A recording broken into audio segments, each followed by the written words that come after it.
સવાથી 33 વર્ષ બાદ ફરી એકવાર અયોધ્યા સુધી રથયાત્રા નીકળવા જઈ રહી છે। રામચરિત માનસ ટ્રસ્ટે આયોજન કર્યું છે। 1400 કિલોમીટરની યાત્રા 14 દિવસ સુધી રામ ભક્તોએ દર્શનાર્થે અયોધ્યા પહોંચશે। ત્યારે શું છે સમગ્ર મામલો, જાણીએ અમારા ખાસ અહેવાલમાં। અમદાવાદથી અયોધ્યા સુધી નીકળશે રથયાત્રા। 33 વર્ષ બાદ ફરી એકવાર અયોધ્યા સુધી રથયાત્રા। રામચરિત માનસ ટ્રસ્ટ દ્વારા રથયાત્રાનું આયોજન। 1400 કિલોમીટરનો પ્રવાસ 8 જાન્યુઆરીથી થશે શરૂ। 20 જાન્યુઆરીએ રથ પહોંચશે અયોધ્યા। અયોધ્યામાં ભગવાન રામ બિરાજમાન થવા જઈ રહ્યા છે, ત્યારે ગુજરાત સૌથી અગ્રેસર રહ્યું છે।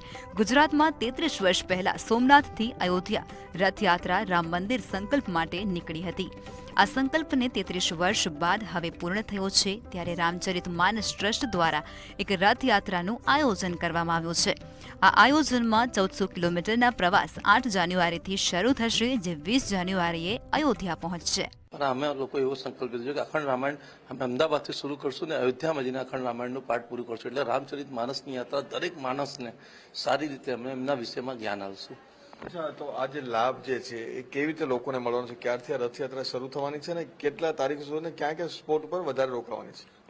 આ રથયાત્રા સર 8 જાન્યુઆરી અમદાવાદમાં અમે લોકો આનું રથનું પૂજન કરશું। પહેલા કલશ યાત્રા કરશું, પછી રથ પૂજન કરશું, ભગવાનની પ્રાણ પ્રતિષ્ઠા કરશું અને સાંજે અહીંયા ડાયરો ને મહાપ્રસાદીનું આયોજન કરશું। 8 તારીખે રાત્રે, 9 તારીખે સવારે અમે 9:30 અમદાવાદથી રથ લઈને અમે લોકો નીકળી જઈશું। અને જે અમારો પહેલો ઉતારો છે ગોધરા છે, અને ગોધરા અમે એ રીતે ત્યાં અમે રામલીલાનું પ્રોગ્રામ કરશું અને ડાયરો કરાવીશું ને આખા નગર ભુજ કરાવીશું કે આખા ગોધરાને અમે લોકો જમાડશું। અને એ પ્રમાણે પછી બીજા દિવસે સવારે 9 વાગે ગોધરાથી નીકળી એટલે અમે લોકો દાહોદ જઈશું। રામચરિત માનસ ટ્રસ્ટ દ્વારા શહેરમાં ફરશે, જેમાં રાત્રિ રોકાણ દરમિયાન ભજન, ડાયરો જેવા કાર્યક્રમો પણ કરવામાં આવશે।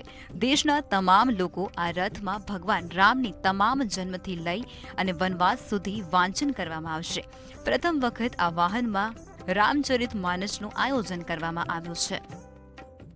15 બ્રાહ્મણ બેસી શકે અને બેસીને સારી રીતે પૂજા પાઠ કરી શકે એ રીતે આપણે આખો અયોધ્યા મંદિર એક આપણે એવો રથ બનાવ્યો છે। અને એ રથ એવો છે કે લોકોને અમદાવાદથી લઈને અયોધ્યા સુધીમાં બધાને અયોધ્યા મંદિરનો સાક્ષાત દર્શન થશે। જે બધા મતલબ સરકારની તરફથી આદેશ છે કે 22 જાન્યુઆરીએ તમે મંદિર ના આવો, લેકિન અમે લોકો 22 જાન્યુઆરી મહિના પહેલા લોકોને સાક્ષાત અયોધ્યા મંદિરનો દર્શન ઓન ધ વ્હીલ્સ કરાવીશું।